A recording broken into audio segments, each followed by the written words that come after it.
Amen. Bonjour tout le monde, comment va l'armée du roi ce matin? Amen. Ça va, vous allez tous bien? Amen. Vous pouvez vous asseoir, vous me mangez. Excusez-moi. Vous pouvez vous asseoir. Ce matin, qui est connecté? Élodie, la fille du pasteur, et Grégory. Élodie et Grégory. Est-ce qu'on peut dire bonjour à Élodie et Grégory ce matin? Amen. Est-ce qu'on peut dire qu'on les aime? On vous aime. On est content que vous soyez parmi nous ce matin à travers Facebook. Je bénis le nom du Seigneur, car ce matin le Seigneur m'a donné un message et ce message m'a rempli de zèle. Alléluia. Amen. Il est bon de pouvoir recevoir du Seigneur, non pas écrire un livre ou par l'intelligence humaine, mais toujours compter sur le Seigneur pour recevoir les choses. Alléluia. Qui a sa Bible? Montre-moi, lève. Qui a sa Bible ce matin? Amen, amen. Tu n'as pas de Bible? Il faut prendre son effet quand on va à la guerre. Amen. Qui a eu des combats cette semaine? Amen. Que cette parole puisse te fortifier encore. J'aimerais introduire ce message à travers un titre. Alléluia.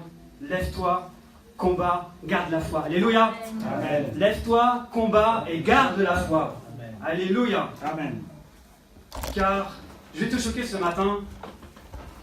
Je vais te dire qu'on est en guerre. Amen. On est en guerre aujourd'hui. En tant que chrétien, en tant qu'homme rempli de l'esprit, nous sommes rentrés malgré nous dans une guerre.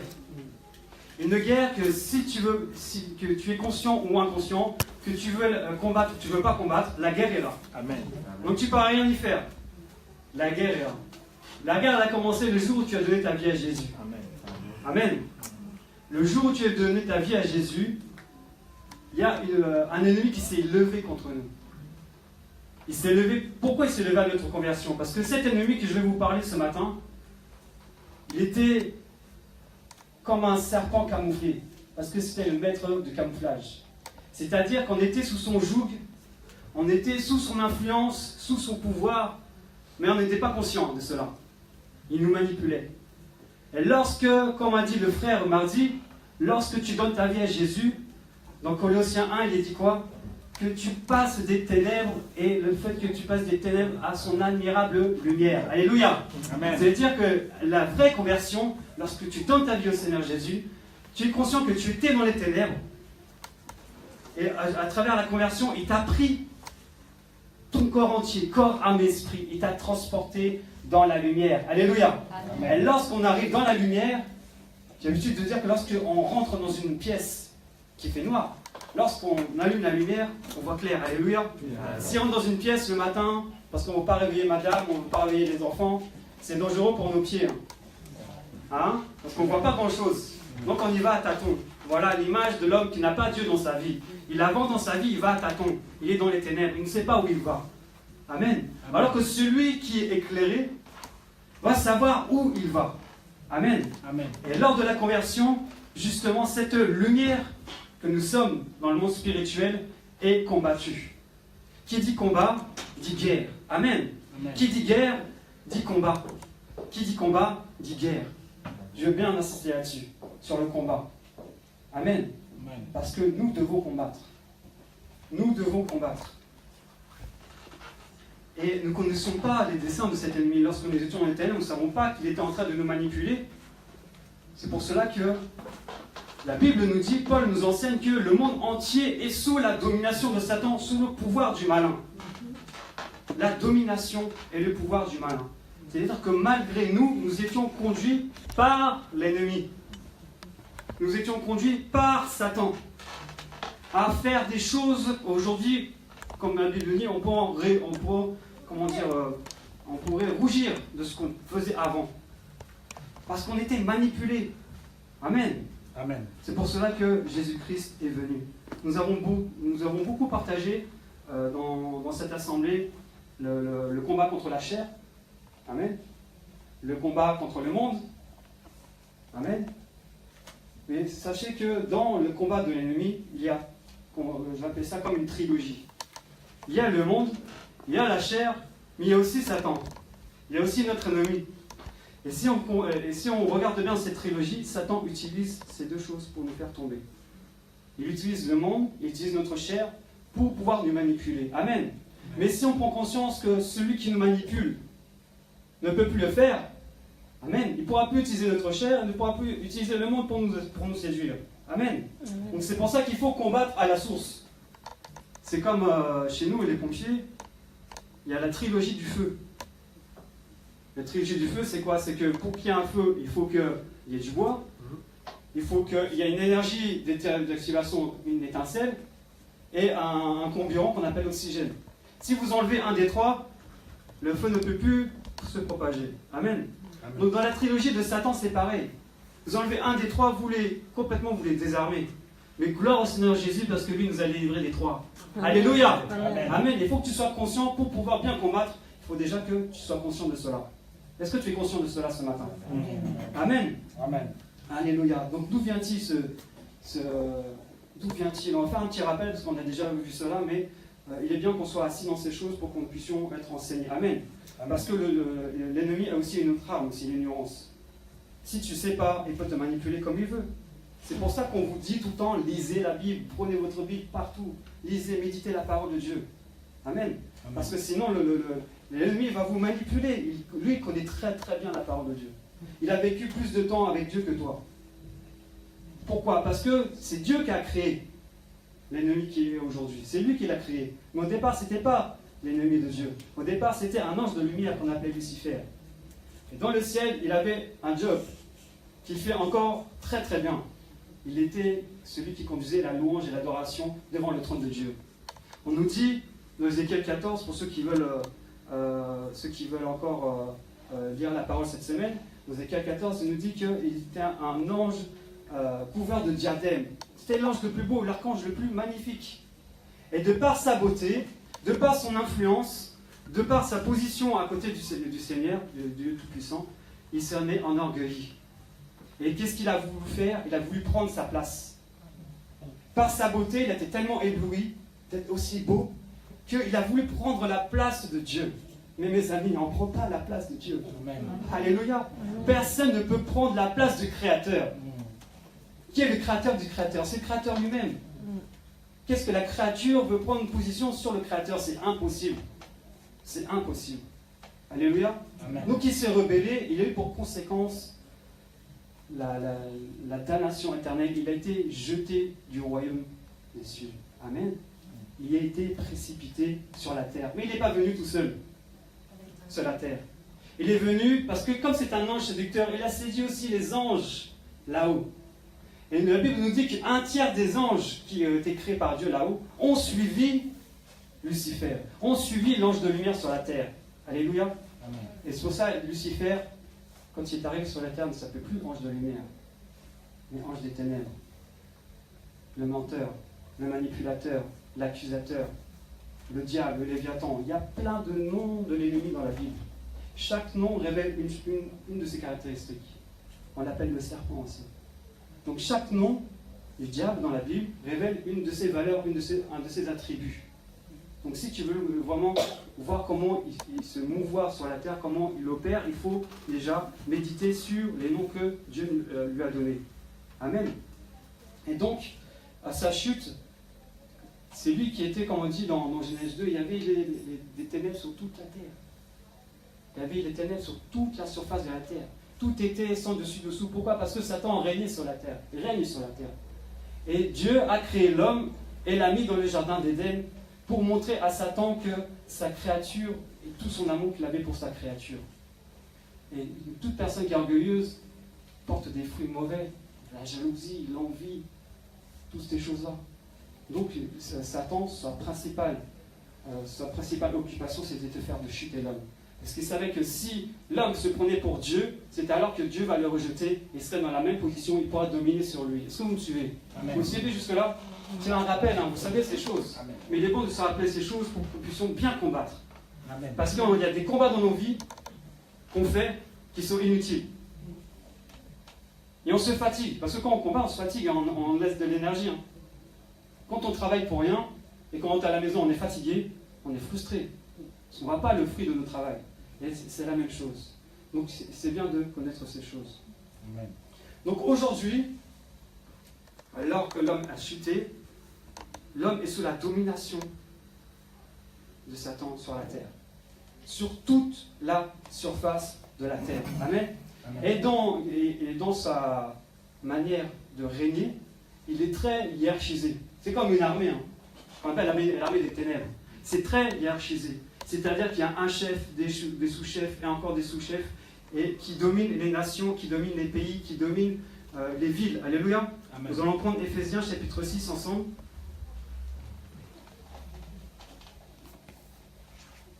Éphésiens chapitre 6, à partir du verset 10.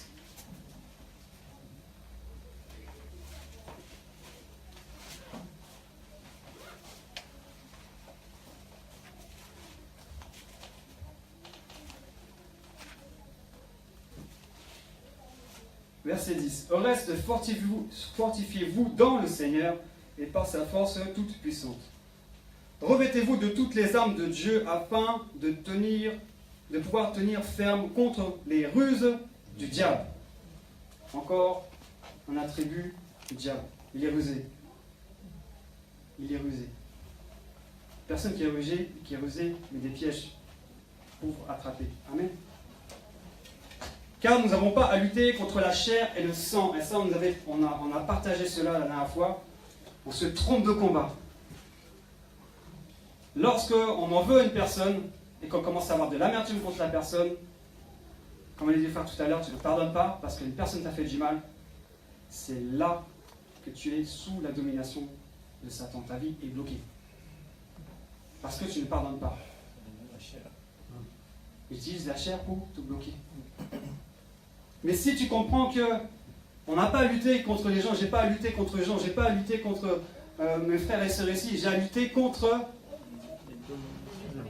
les esprits mauvais qui peuvent le manipuler. C'est pour ça les personnes de votre famille qui vous ont fait du mal, lorsque vous avez donné votre vie au Seigneur, vous croyez que vous avez changé de camp, vous êtes maintenant dans l'armée de la lumière où Jésus-Christ brille, mais vous allez déranger dans votre famille. C'est obligatoire. Lorsque quelqu'un dort, tu lui mets la lumière dans les yeux, qu'est-ce qu'il fait? C'est gênant, hein? Donc, les familles, notre entourage se lève contre nous, commence à nous critiquer, commence à nous dire mais tu es devenu complètement cinglé, tu es devenu complètement fou. Oui, je suis fou de Jésus. Alléluia. Amen. Mais ce qu'ils ne supportent pas, c'est l'esprit qui est derrière, qui anime ces personnes-là, ne supporte pas la lumière de Christ dans nos cœurs. Amen. Mais il ne faut pas se tromper de combat. C'est là que je dis qu'il y a des combats qui sont inutiles et tu vas te fatiguer. Si tu combats la chair et le sang, tu vas te fatiguer et tu vas tu vas perdre. Tu vas perdre. On continue la lecture.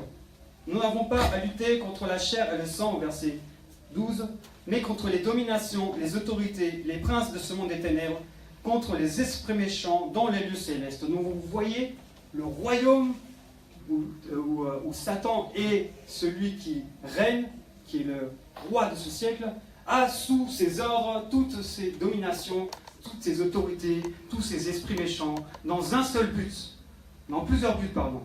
Le premier but, c'est de cacher la lumière à l'homme. C'est ça leur but. Parce que toute une armée a des buts à atteindre. Toute une armée doit avancer. Et dans cette armée-là, elle a pour but de cacher la lumière aux hommes. C'est très important de comprendre ces choses. C'est leur principale activité. Cacher la lumière de l'évangile aux hommes. Et comment il s'y prend? Il installe dans chaque pays des coutumes, des traditions, des manières de penser, des manières de réfléchir, des manières de se comporter, des manières d'élever les enfants. Toutes ces choses-là font que dans chaque pays, il y a une entité spirituelle qui contrôle le pays et qui amène le trouble, qui amène la destruction, qui amène le ministère de Satan qui, je vous le rappelle, il est venu pour égorger, pour voler et détruire. Voici le ministère de toute cette armée-là. Amen. Et dans chaque pays, il a sa façon de faire. Il est rusé. Pourquoi? Parce qu'il sait comme ça qu'il pourra inciter les guerres. Deux nations qui se font les guerres, c'est déjà à la base une guerre idéologique. C'est-à-dire que les deux nations ne pensent pas la même chose. Exact. Donc, qu'est-ce qu'ils vont faire? Ils vont se lier les uns contre les autres et ça mène à des guerres et toutes les atrocités que nous voyons encore aujourd'hui. Toute la pauvreté que nous voyons aujourd'hui. Toute la misère que nous voyons aujourd'hui. N'est qu'à la base une histoire d'idéologie, de domination, de soif de pouvoir, de toutes ces choses-là. Et donc, il incite les peuples à se combattre. Pourquoi? Parce que comme cela, ces personnes-là, lorsqu'elles vont mourir, vous savez où est-ce qu'ils vont partir. C'est ça son but. Avant, parce que lui, il va être jugé lorsque Jésus va revenir, il sera jugé. Mais lui, aujourd'hui, il sait que le temps presse, donc plus le temps passe, plus il veut amener les hommes à la perdition. Voilà son but. Cacher la lumière de l'évangile aux hommes et de pouvoir remplir l'enfer. C'est ça sa mission principale. Mais comme l'homme qui n'a pas Dieu ne peut pas comprendre ces choses, parce qu'il n'a pas l'Esprit de Dieu en lui, il n'a pas la lumière en lui, il est très facile de manipuler le monde. Et vous voyez comment une guerre peut partir d'une seconde à l'autre. C'est très facile de manipuler un homme qui ne sait pas, qui manipule. Amen. Donc, ces regards vont se tourner vers nous qui connaissons la vérité. Il va s'acharner contre qui? Contre la lumière. Contre ceux qui ont reçu la lumière de l'évangile. Contre ceux qui ont pour destination le ciel. Il va s'acharner sur nos vies. C'est pour cela, il nous a dit dans les premiers versets, que revêtez-vous de toutes les armes. Ça veut dire qu'aujourd'hui, tu es dans l'armée du roi. Alléluia. Amen. Aujourd'hui, tu es dans l'armée de Dieu. Que tu veux ou pas, tu es dans l'armée. Amen. Et dans l'armée, il y a des principes. Dans l'armée, il y a des principes. Dans 2 Timothée 2, verset 3, c'est Paul qui parle à son fils. Il lui dit « Souffre avec moi comme un bon soldat en Jésus-Christ. Car un bon soldat en Jésus-Christ ne s'affaire pas des choses de la vie. » Amen. Lorsque tu rentres dans l'armée du Seigneur, lorsqu'une personne rentre à l'armée pour ceux qui ont fait leur service militaire, lorsque tu arrives, on te dépouille de tout. Tout ce qu'il y a dans le monde, la famille, toutes ces choses-là, tu es obligé de poser ça à la porte de la caserne. Et ça n'a même pas commencé. Hein. La formation n'a pas commencé, ça commence déjà par là. Tu ne t'occupes plus de ta vie passée. Il y a même un corps dans l'armée française qui s'appelle la Légion étrangère. Des personnes, c'est des recrues de justice, ils ont fait des bêtises dans leur pays. Et pour pouvoir servir la France, ils viennent s'engager à la Légion étrangère. Et lorsqu'ils signent, leur passé est effacé. Ils changent de nom, ils changent d'identité. Ils arrivent maintenant dans une nouvelle famille. Parce que c'est leur famille, l'armée est une famille. Et on ne va pas te prendre tout de suite, toi qui es soldat, tu as l'étiquette de soldat, on va t'équiper de l'uniforme, et tu crois qu'on va te mettre à la guerre tout de suite? Tu vois que les premiers jours, on va te laisser monter dans un camion combattre un feu, mais tu vas à la mort. Tu vas à la mort. Donc tout comme service militaire, tout comme corps d'armée, il y a une période de formation obligatoire. La base, qu'on appelle les classes, hein, pour ceux qui ont fait les classes. Et les classes, c'est là que tu commences à délaisser même ta façon de raisonner. Pourquoi? Parce que lorsque tu arrives à la classe, il y a la discipline. Un soldat est discipliné. Et c'est ce que nous devons avoir, nous, disciplinés pour quoi faire? Disciplinés pour être un bon soldat. Disciplinés pour pouvoir être intègre. Disciplinés pour, comme l'a dit le frère tout à l'heure, pour obéir aux ordres que tu reçois. Quelqu'un de discipliné obéit. On dit chez moi, réfléchir c'est désobéir. C'est pas toujours vrai. Il y en a qui t'envoient au carton et tu n'as rien de droit de dire. Oui, c'est ta norme, mais oui, mais là tu sais que si j'y vais, je vais peut-être y rester. Donc il faut obéir. Amen. Il faut obéir. Dans ta formation, tu abandonnes ta vie que tu avais avant, ta vie de confort que tu avais avant. Pourquoi? Parce que là, tu vas passer dans une période de formation intense, qu'on appelle l'aguerrissement. C'est-à-dire que ton caractère va être transformé. Tu es obligé de t'aguerrir, ton caractère est obligé d'être transformé.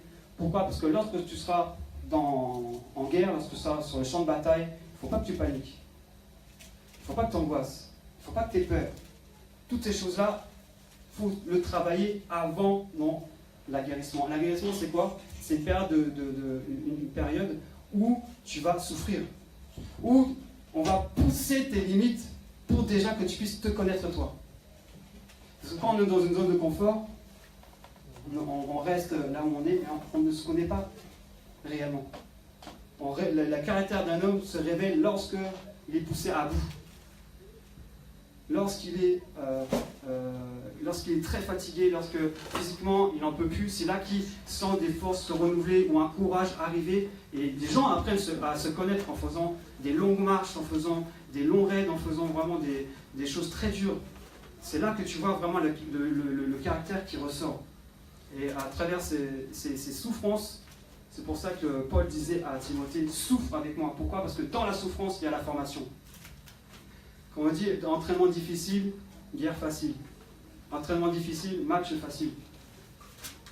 Tous ceux qui gagnent au foot, là, ils ont travaillé avant, ils ont souffert. Tous les grands sportifs, à leur niveau où ils ont arrivé, ils ont souffert, ils ont fait des sacrifices. Même Paul le disait, il prenait le cas d'un sportif.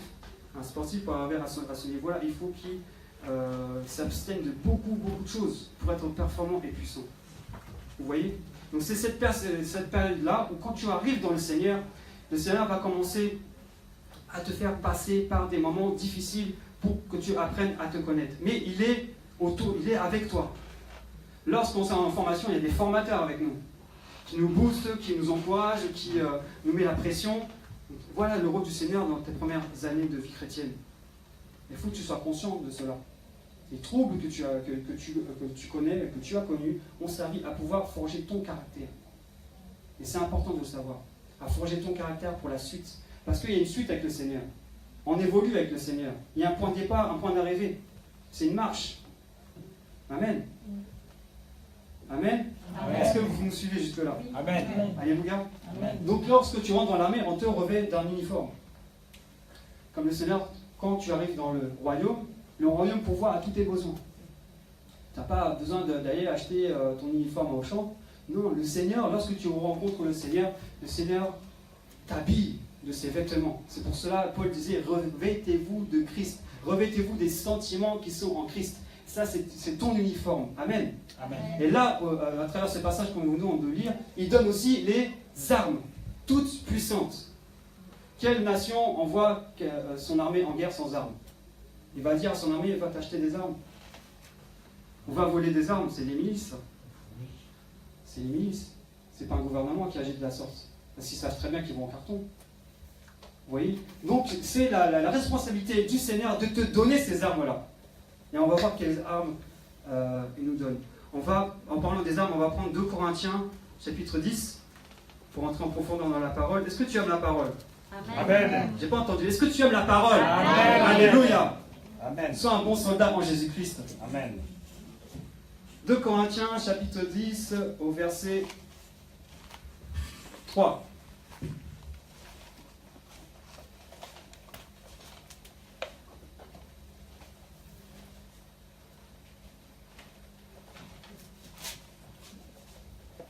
Je vais aller chercher. C'est bon? Amen. Si nous marchons dans la chair, nous ne combattons pas selon la chair. On est bien d'accord jusque-là. Car les armes avec lesquelles nous combattons ne sont pas charnelles, mais elles sont puissantes. Déjà, elles sont puissantes. Vous savez, le mot puissance, là, est très important. Que dans la guerre, c'est une histoire de puissance. Celui qui est plus puissant va vaincre l'autre automatiquement. On te dit qu'elles sont puissantes par la vertu de Dieu pour renverser les forteresses.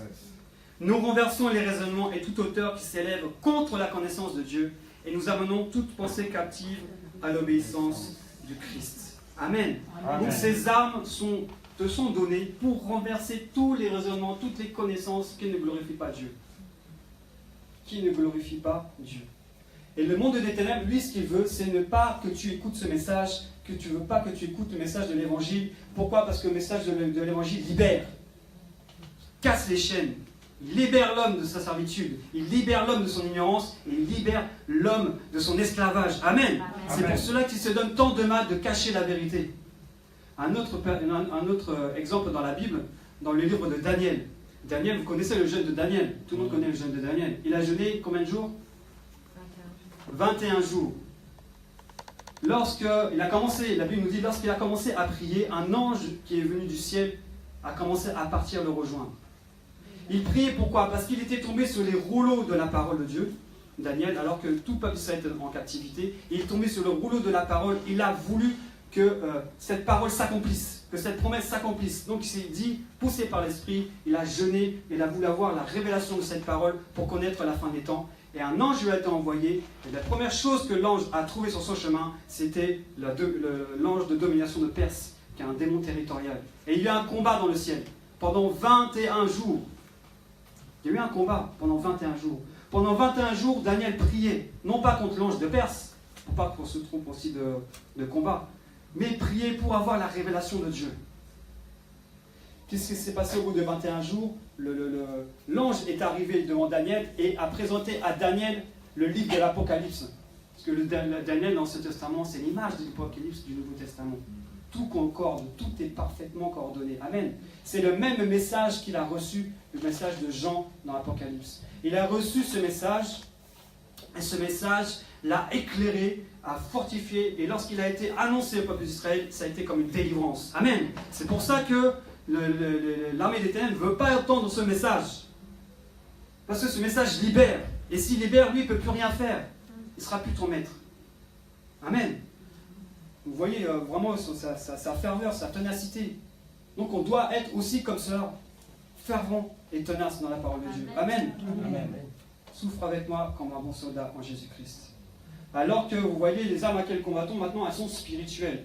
Dans l'Ancien Testament, elles étaient charnelles. C'est pour cela qu'on voit Israël combattre les Philistins, tuer les Philistins, parce que dans l'Ancien Testament, il était dit œil pour œil, dent pour dent. Donc ça veut dire que si tu me giflais, j'avais le droit de te gifler.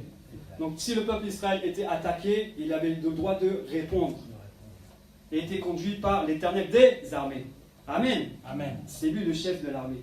Et maintenant que nous sommes passés sous la grâce nous donne des armes spirituelles pour combattre dans le monde spirituel. C'est pour ça qu'on parle de combat spirituel et qu'on laisse de côté la chair. Vous comprenez? On ne lutte pas contre la chair, mais on combat spirituellement. Et le Seigneur nous a donné, à travers l'apôtre Paul, une image merveilleuse des armes de Dieu. La dernière fois, je vous ai dit que toute la création nous enseigne.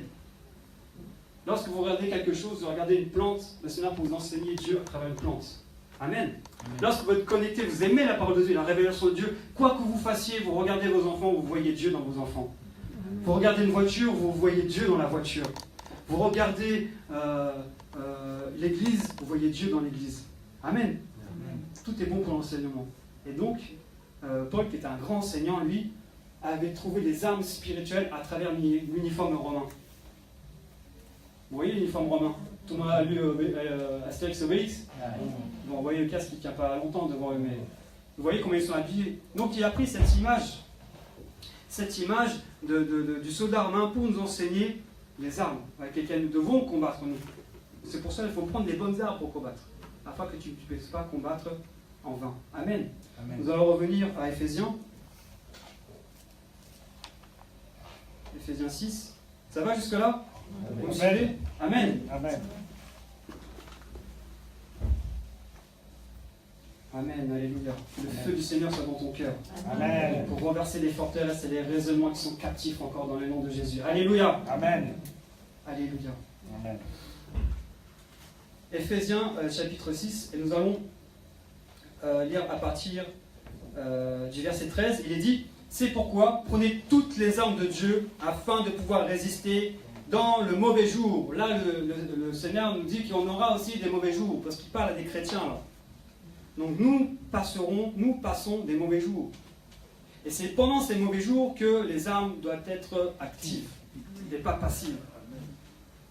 Amen. C'est pour ça qu'il insiste bien, chaque mot a son importance, vraiment. Quand tu médites la parole de Dieu, arrête-toi sur chaque mot. Et tenir ferme après avoir tout surmonté. Donc, les armes t'ont été données. L'uniforme t'a été donné. L'héritage t'a été donné. Maintenant, c'est à toi de les manipuler. C'est à toi de t'en servir. Lorsque tu es en guerre et que tu as un fusil, c'est pas celui qui t'a appris à manier le fusil qui va tirer à ta place. Non, c'est toi maintenant. Et tu as intérêt à bien viser, parce que l'ennemi vise très bien aussi. Non, d'où s'entraîner avant. Vous voyez pourquoi ils s'entraînent? Le GIGN, ils s'entraînent 3 heures par jour au tir. 3 heures par jour. Il ne faut pas rigoler avec eux. Hein. Ils sont forts. Pourquoi? Parce qu'ils ont travaillé avant. Donc continuons la lecture. Tenons donc ferme. Tenons donc ferme. Qui? Nous. Donc c'est nous qui devons tenir ferme. Ayez à vos reins la vérité pour ceinture. La ceinture. La vérité. La ceinture, la vérité, ça va ensemble. Pourquoi? Parce qu'au niveau de la ceinture, ici, derrière, qu'est-ce qu'il y a? L'organe qui est ici, là. Quand on dit « Ah, j'ai mal au rein ». À quoi servent les reins dans un corps humain? À filtrer, nettoyer. C'est un filtre. Ça nettoie quoi? Le sang. Amen. Le sang. Les reins, donc, purifient le sang, donc purifie tout ton corps, parce que le sang va dans tout ton corps. Donc la vérité, lorsque tu la lis et tu la médites, purifie ton corps, purifie tout ton être. Amen. Donc si tu étais en mauvaise santé, tu commences à retrouver la santé. Amen. Si tu étais en mauvaise santé spirituelle, tu commences à retrouver une santé spirituelle. Pourquoi? Parce que la puissance de la vérité fait que ça lave à l'intérieur de ton corps et projeté dans tout ton corps. Vous voyez? Aussi la ceinture, si j'enlève ma ceinture, je ne le ferai pas ce matin, mais si j'enlève ma ceinture, qu'est-ce qui se passe? Ça va tomber. Ça va tomber, hein. Bon, maintenant, tu as déjà vu une personne qui court et qui perd son pantalon, qu'est-ce qui se passe? Il va tomber, mais il va se faire très mal. Vous voyez? Donc la ceinture, vraiment, elle est là pour soutenir. Ah, il y a un anniversaire à côté. Elle est là pour soutenir. Et dans les reins aussi, l'image des reins dans la parole, c'est l'image de la semence. Dans les reins d'Abraham, il avait tout le salut de l'humanité, nous dit dans Genèse. Donc dans les reins, c'est aussi la semence. Il y a la semence. Et lorsque la semence est plantée dans une bonne terre, ça porte de bons fruits. Amen. Et ces fruits, lorsque tu les manges, ils participent à ta bonne santé spirituelle. Amen. Alléluia. Amen. Donc voilà la vérité pour ceinture. La vérité, c'est vraiment la méditation. C'est important, personnel. Je dis bien personnel.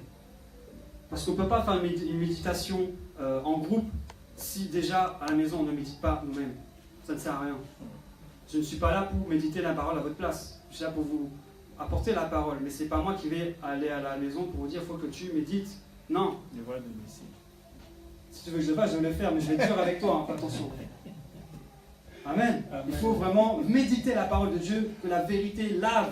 Parce que si tu pars au combat, tu es en mauvaise santé, automatiquement, même si tu es blessé, ça va s'infecter.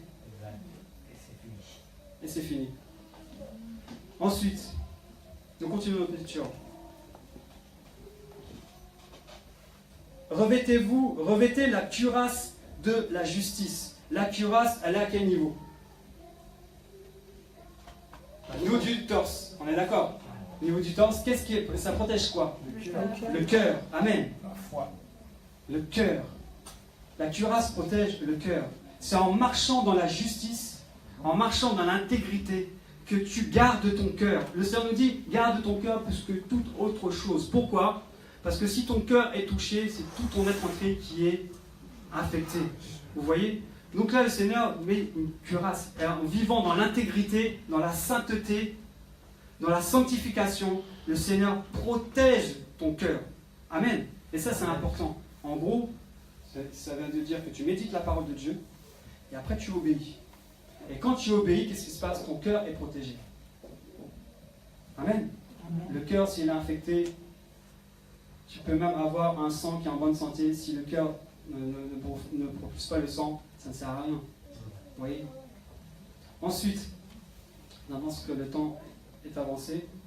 Mettez pour chaussure à vos pieds le zèle que donne l'évangile de paix. Le zèle. Qu'est-ce que le zèle? Lorsque tu es zélé, c'est que tu ne penses qu'à ça. Et une personne qui est zélée ne pense qu'à Jésus-Christ.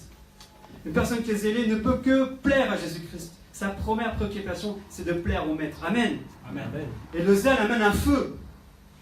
Amène un feu à l'intérieur de toi. Et ce feu, il est dangereux. Pourquoi? Parce qu'il se communique. C'est-à-dire que toute ta vie, tout ce que tu fais, ta marche, parce que les chaussures, tu as besoin des chaussures pour marcher, tu le fais pour Jésus. Amen. Amen. Si tu t'engages à faire une longue marche sans chaussures, je respecte les Kenyans qui courent pieds nus. Ils sont faits pour ça, vraiment, c'est un miracle. Mais tu verras que même avec des chaussures, au bout de 20 km, tu commences à avoir mal aux pieds. Alors sans chaussures. Ça use même. Amen. Donc les chaussures sont l'image de la marche chrétienne, le zèle que tu fais, la priorité que tu fais de Dieu dans ta vie. Et c'est aussi l'image de... Il y a un passage qui dit, dans Luc 10, 19, je crois, on peut prendre ce passage, je vais le recevoir.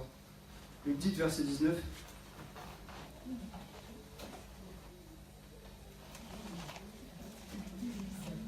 Luc 10, verset 19. Merci Seigneur.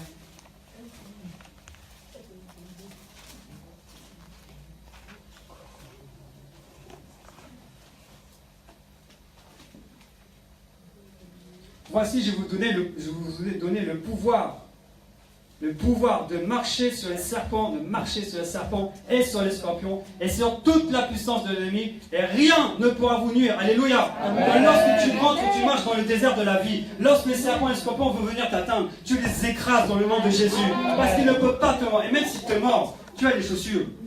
Les dents ne traversent pas. Amen. Les dents ne traversent pas la chaussure en cuir. C'est pour ça que les soldats romains avaient des chaussures en cuir. Ils savaient qu'en Israël, il y avait des serpents dans le désert. Alléluia. Donc quand tu rencontres cette situation qui va à l'encontre, un vent contraire qui va dans ta vie, le zèle tu vas écraser cette situation. Alléluia. Parce que tu as toujours adopté la bonne attitude face à cette situation-là. Alléluia. Amen. Et les serpents et les scorpions qui t'ont été envoyés ne pourront rien faire. Amen. Amen. Il faut être zélé pour le Seigneur, être en feu pour Jésus. Amen. En feu pour Jésus. Une personne qui est en feu pour Jésus, ça se voit. Ça se voit, elle fait que parler d'elle. Amen. Alléluia. Amen. Parce que si tu n'as pas tes chaussures et que tu te fais mordre, ça s'infecte après. Et après, tu vas boiter. Donc ta marche chrétienne, elle commence à... c'est de plus en plus dur, plus en plus dur, plus en plus dur. Et ma soeur, en plus, ça peut infecter tout ton corps. Tu as des venins à retardement, vous savez ça? Il y a des venins qui agissent tout de suite, mais tu as des venins à retardement. Tu es piqué le lundi, dans 2 mois, tu es encore en stand-by. 3 mois, et à 4 mois, tu commences à avoir de la fièvre, tu ne sais pas pourquoi. Le venin est en toi. Vous voyez? Gardez vos chaussures, mes frères et sœurs. Amen. Amen. Gardez vos chaussures. On revient à Éphésiens. Quel est l'autre avant? Le bouclier. Le bouclier de la foi. Éphésiens 6. Éphésiens 6. Verset 16. Prenez par-dessus tout. Donc c'était une arme qui est un peu plus importante. Par-dessus tout.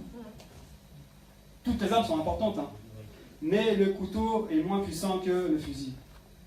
Vous voyez? Donc il y a toujours des armes plus importantes. Donc là on nous dit que par-dessus tout, cela, le bouclier de la foi, avec lequel vous pourrez éteindre tous les traits enflammés du malin. Alors que je lis ce passage, vous voyez que les Romains, comment ils font pour se protéger derrière leur bouclier. Et en armée, ils sont en formation là. Vous voyez, ils font la tortue, ils se protègent. Lorsque les flèches arrivent, quand ils se mettent en formation comme ça, personne n'est touché. Ils ont usé toutes leurs cartouches, personne ne les a touchés. Le bouclier, un bon bouclier protège des pieds à la tête. Le bouclier de la foi.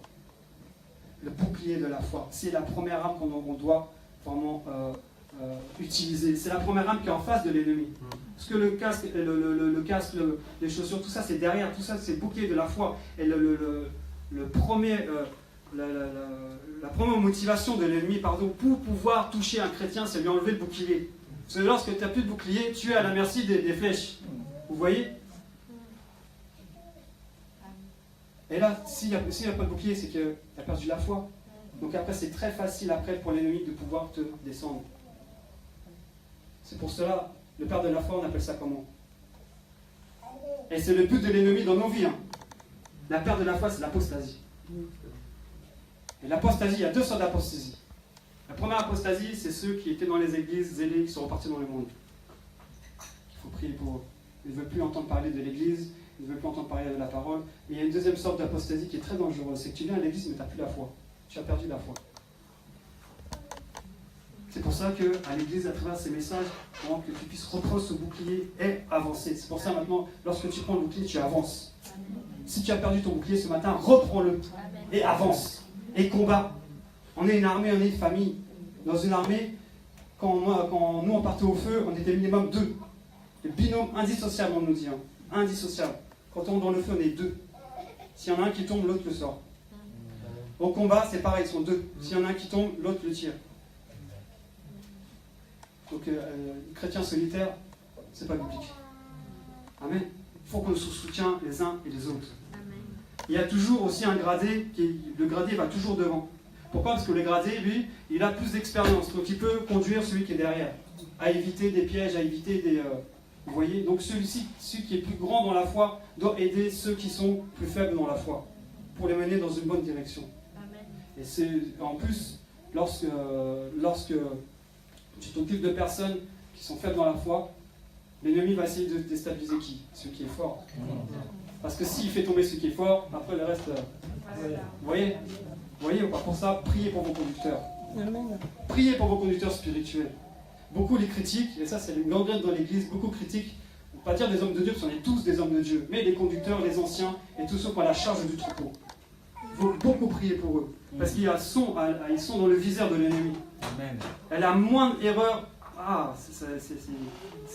ça va très vite, hein. La moindre erreur, il frappe. Comme le Seigneur a dit, pour frapper les brebis, il faut déjà frapper le berger.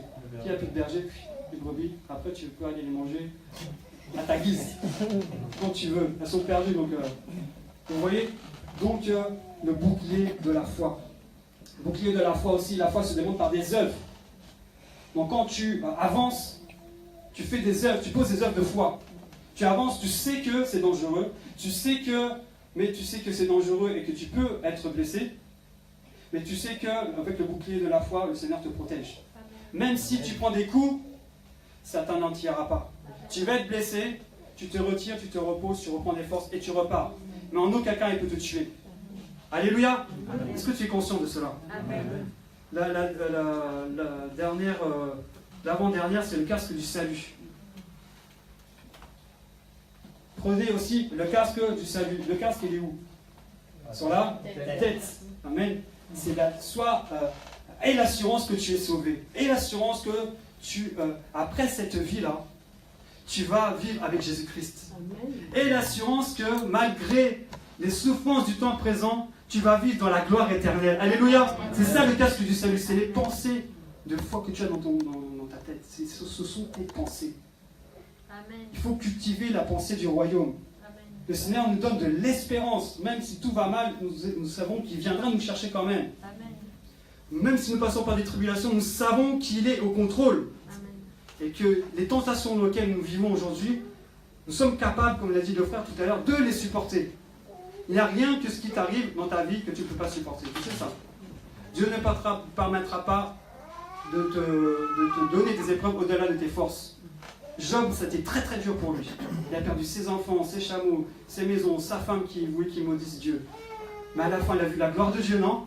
Amen. Amen. Mais Job avait déjà la force de pouvoir supporter ces choses. Amen. Amen. Et le casque du salut, c'est ta force pour supporter dans les moments difficiles. Ça protège ta tête. Parce que si tu prends une balle dans la tête, c'est fini. Tu prends une balle dans le bras, ça va. Il y a de l'éducation qui kiné, une balle dans la tête, c'est fini. Hein. Donc, aie cette assurance-là. Même quand tout va mal, tu es sauvé. Amen. Tu ne fais plus partie des ténèbres. Alléluia. J'ai juste de dire qu'au niveau des pensées, lorsque, j'avais dit ça mardi, lorsque le diable te rappelle ton passé, rappelle-lui son futur à lui. Son futur, il est écrit déjà. Hein. Il va aller dans le lac de feu, il ne peut rien faire contre ça. Donc si tu te rappelles ton passé, oui, tu étais comme ça, regarde, tu te rappelles ton passé, ce que tu aimais avant, tout, il dit non. Arrière de moi, Satan. Moi, je sais où tu vas, arrière de moi. Je te chasse de ma vie dans le nom de Jésus. Amen. Et on le verra tous, enfants de Dieu, ce jour-là où Satan ira dans le lac de feu. On le verra tous par nos propres yeux. Amen. Amen. Ça nous donne l'espérance de dire qu'on combat un ennemi qui est déjà vaincu. Ça doit te donner de la force, non? Amen. Bah oui, alléluia. Amen. Ensuite, on va passer aux armes, là c'est les armes défensives, les armes offensives, parce qu'on ne fait pas que se défendre, hein, il faut aussi attaquer. Hein. Si on fait que se défendre, il y a un moment où il faut y aller. Et le Seigneur nous donne quoi? L'épée de la parole de Dieu. Alléluia. L'épée qui est plus tranchante qu'une épée à double tranchant. L'épée a été donnée. L'épée de l'esprit. Amen. L'épée de l'esprit, c'est quoi? C'est la connaissance.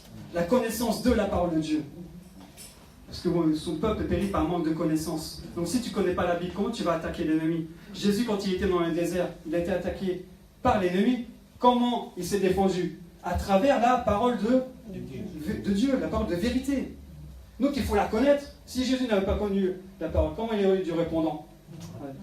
Eh oui. Comment il aurait eu du répondant? Il serait jeté comme Satan lui a proposé.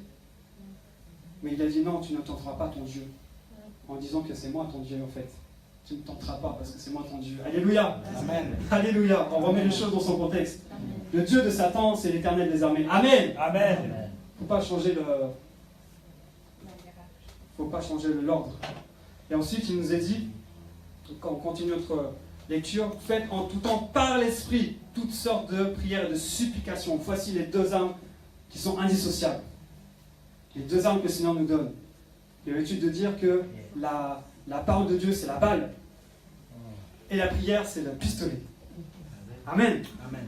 Pour pouvoir envoyer la balle, tu as besoin du pistolet. Pour pouvoir utiliser le pistolet, tu as besoin de la balle. Sinon, si un pistolet là-haut, tu vas faire de grands dommages. Donc, la prière est en relation étroite avec la parole de Dieu. Je m'explique. La dernière fois, nous avons lu la puissance de la langue. La vie et la mort sont au pouvoir de la langue. Le Seigneur nous a donné une langue aujourd'hui pour prier. Donc, le Seigneur veut utiliser ce pistolet que tu as dans ta bouche pour envoyer des balles. Les balles, c'est la parole de Dieu. Donc, tu dois proclamer la parole de Dieu dans les circonstances, à voix haute. Amen. Amen. Comme on dit, il faut parler aux circonstances. On parle aux circonstances avec la parole de Dieu, avec la volonté de Dieu, pas la nôtre. Hein. Parce que dans le monde, c'est ce qu'ils font. Hein. Ils prennent des pensées positives. Tu dois répéter une fois, je vais bien, je vais bien, je vais bien, je vais bien pour être bien. Tout ça, c'est le New Age. Mais la parole de Dieu, on nous dit qu'elle est puissante pour renverser les forteresses. Amen. Amen. Donc quand tu es confronté à une personne qui te fait du mal, lorsque tu es confronté à une attaque de Satan, lorsque tu es confronté à un problème sur ton travail, lorsque tu es confronté à toutes ces choses-là, la première chose que tu dois faire, parle de circonstances avec la parole de Dieu. Alléluia. Amen. Alléluia. Amen. Tu dois proclamer, je suis étranger sur la terre aujourd'hui. Mon nom est inscrit dans le livre de vie. Mon nom est gravé sur la main droite de Dieu. Mon nom est inscrit dans les lieux célestes. Alléluia. Tu dois proclamer ces choses. Même si dans l'ombre de la vallée de la mort, je ne craindrai aucun mal. Que 1000 tombent à ta droite, 1000 à ta gauche, tu ne seras point atteint. Alléluia. Vous voyez toutes ces choses. Il faut connaître et les proclamer. Amen. Arrière de moi, Satan, tu n'as pas de puissance dans ma vie. Tu as été vaincu sur la croix. Alléluia. Amen. Sur la croix, il a livré publiquement en spectacle toutes les autorités, toutes les dominations d'Éphésiens 6. Amen. Amen. Donc tu dois proclamer ces choses. Répète-lui sa défaite. Amen. Tu as été vaincu. Amen. Amen. Ne te laisse pas faire. Amen. Lève-toi et combat. Personne ne le fera à ta place. Amen. Amen. Amen. Donc on va réclamer la parole de Dieu. Amen. Amen. Lève-toi et combat. Tu es un soldat en Christ. Amen. Tu es en guerre. Amen. Donc il faut que tu te lèves maintenant dans la prière et arrêter de dormir. Et arrêter de dormir. Il faut se lever du sommeil. L'Église doit être conquérante. L'Église doit toucher les nations. Amen. Alléluia. Amen. On touche comment les nations? Avec la parole de Dieu, avec la prière, avec la foi. Amen. Amen. Donc il faut que nous nous levions aujourd'hui de notre sommeil. Prends la parole de Dieu avec considération, avec respect. Vraiment. Quand tu viens à l'église, prends des notes, prends les passages bibliques. Amen. Amen. Tu es à la formation, là, à l'aguerrissement. Comment tu vas combattre si tu ne connais pas la parole de Dieu? Mais vous savez, on peut prendre aussi l'Éphésiens 6 à l'envers. On va le prendre à l'envers, vous allez voir comment il agit. Car, vous voyez, le signe de Satan, c'est l'Antichrist, c'est la croix à l'envers. D'accord? Donc, juste ici près, il y a une Bible satanique qui existe. Hein. C'est une Bible qui est à l'envers. Toute la parole de Dieu est Pourquoi? Parce que Satan, lui, il veut que nous soyons rebelles à la parole de Dieu. C'est ce qu'il cherche. Parce que si on est rebelle à la parole de Dieu, on se fait Dieu nous-mêmes.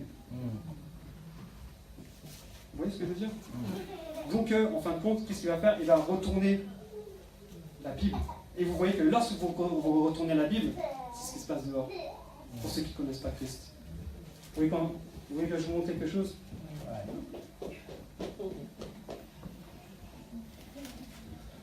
Alors, verset 13. C'est pourquoi ne prenez pas toutes les armes de Dieu, afin de ne pas pouvoir résister dans les mauvais jours. Ne plus tenir ferme après avoir rien surmonté. C'est pas la mentalité du monde, ça?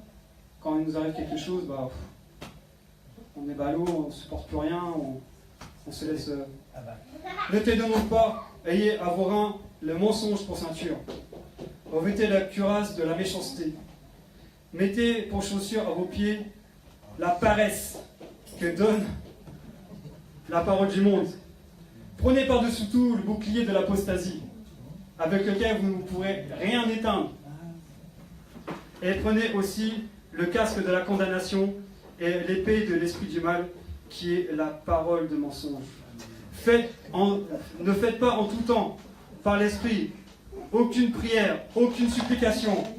Veillez à cela avec aucune persévérance. Et ne priez pas pour les saints, et ne priez pas pour moi. C'est pas vrai? C'est pas vrai? C'est la vérité, hein? C'est la vérité. Donc pour en revenir aux armes à la guerre, une personne qui est zélée, qui a la foi, qui vit dans l'intégrité, qui prie, qui médite la parole jour et nuit, Satan ne peut rien faire contre lui. Alléluia. Amen. Satan ne peut rien faire contre lui. Et s'il ne se laisse pas aller aux circonstances qu'on a l'habitude de faire, Satan ne peut rien faire contre toi, mon frère, ma soeur. Alléluia, il est vaincu. Amen. Donc, si tu réunis toutes ces choses-là, tu vivras en paix. Alléluia. Vous voyez, David et Saul. David, lui, Saul voulait que David prenne les armes de Saul pour combattre Goliath. Et David dit, non, moi je ne prends pas ces armes-là. Je ne prends pas les armes de la chair. Moi, je vais prendre la pierre qui est Jésus-Christ. Alléluia. Amen. La pierre qui est Jésus-Christ. Et lorsque je jette cette pierre-là, cette pierre va toujours au but fixé. Alléluia. Amen. Donc ne te fatigue pas. Vraiment, lève-toi, prie, ne reste pas dans ton confort. Alléluia. Amen. Et sois une arme entre les mains du Seigneur. Ne sois plus quelqu'un qui subit les circonstances, mais qui agit avec la parole de foi et la parole de Dieu. Alléluia. Amen. Parce qu'on peut se lever, on va prier tous ensemble ce matin. On va se prier tous ensemble ce matin. J'ai demandé au groupe de l'ange de venir. Alléluia. Si tu as été touché, c'est que le Seigneur veut t'accompagner dans une autre dimension. Comme j'ai dit la dernière fois, on ne doit pas stagner, on doit grandir. On ne doit pas boire du lait, mais manger des choses, des bons plats. Amen, que le bébé ne peut pas manger. Donc là, on a petit à petit, on grandit dans la présence de Dieu. Et nous voulons vraiment encore grandir en ce lieu. Alléluia. Alléluia. Tu vas fermer les yeux ce matin. Et tu vas dire, Seigneur, merci pour ta parole. Parce qu'elle agit dans mon cœur. Aujourd'hui, j'ai pris conscience que je suis en guerre et que tu as fait de moi un soldat. Aujourd'hui, apprends-moi à manipuler les armes, à aller au combat. Je sais que tu es avec moi. Car si tu veux que j'aille là-bas, tu es avec moi. Aujourd'hui, je veux proclamer ta parole. Je veux méditer ta parole. Je veux être zélé pour ton œuvre. Dans le nom de Jésus, je veux me lever contre toute forme de paresse dans ma vie. Je veux me lever contre toute forme d'apostasie dans ma vie. Car aujourd'hui, j'ai pris conscience de la valeur que j'ai aux yeux de mon Dieu. Alléluia, est-ce qu'on peut acclamer le Seigneur? Alléluia, alléluia, alléluia à Jésus.